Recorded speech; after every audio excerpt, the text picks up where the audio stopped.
Ayan, what's up dribblers at mga shooters, kamusta?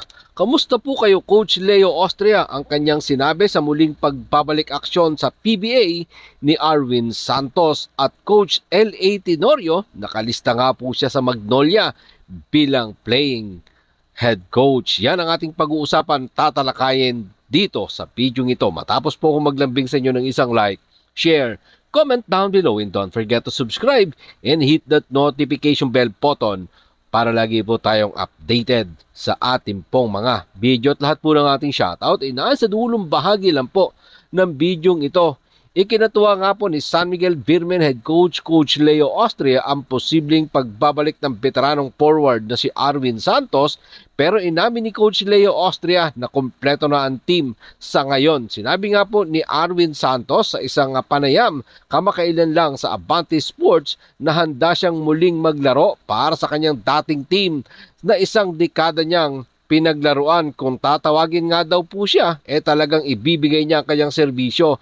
Pero kung si Coach Leo Austria ang tatanungin, kompleto na ang kupunan ng San Miguel Beermen sa ngayon. Narito po ang mga sinabi ni Coach Leo Austria sa ulat ng Pass Break. Regarding sa kanyang pagpasok sa team, hindi ko pa alam. Dahil sa ngayon, kompleto yung team Just in case, welcome siya. Pero itong team is doing well and let's see what will happen. Yan nga po mga sinabi ni Coach Leo Austria. At masaya si Coach Leo Austria na laging handa si Arwin Santos. Laging nasa kondisyon ng pangangatawan para maglaro. Narito pong muli si Coach Leo Austria. Sa ulat pa din po yan ng Pass Break. It's good for him na nagpapakondisyon siya. Alam naman natin si Arwin always ready to play.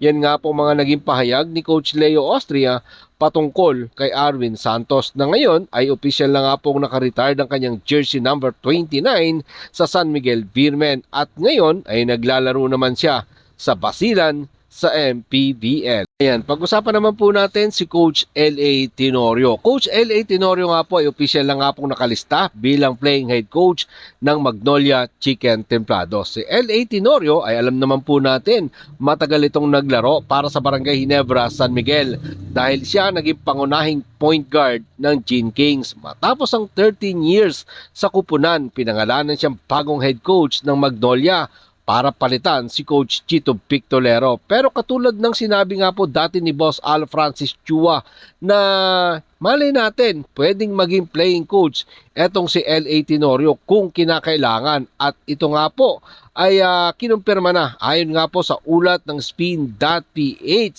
Hindi lang basta head coach si Coach L.A. Tenorio ng Magnolia dahil nakalista na nga po siya sa Magnolia sa lineup. Nakalagay siya bilang injured reserve list at ayon nga po sa Spin, confirm na po yan that L.A. Tenorio ay nasa lineup na sinabmit sa PBA. Ang PBA nga po ay pinapayagan na magkaroon ng 15 manlalaro ang kupunan plus 1 player on the injured list. Sa kaso ni Coach L.A. Tenorio, by placing him on the injured list, reserve list.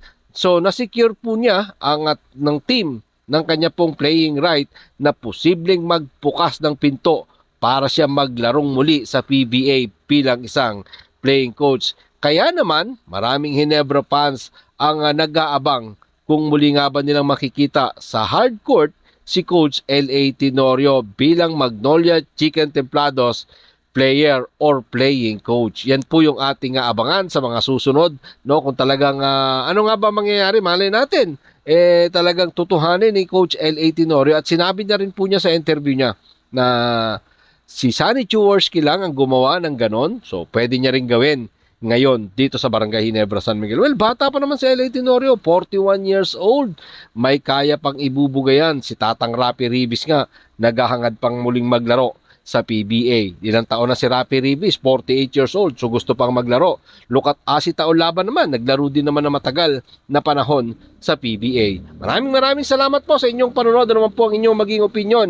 Diyan po natin yan pag-usapan sa comment section. Ingat and God bless everyone. Adjourn. Pero katulad po ng ating nakagawian, bago po natin tapusin ang ating video, shoutout po kina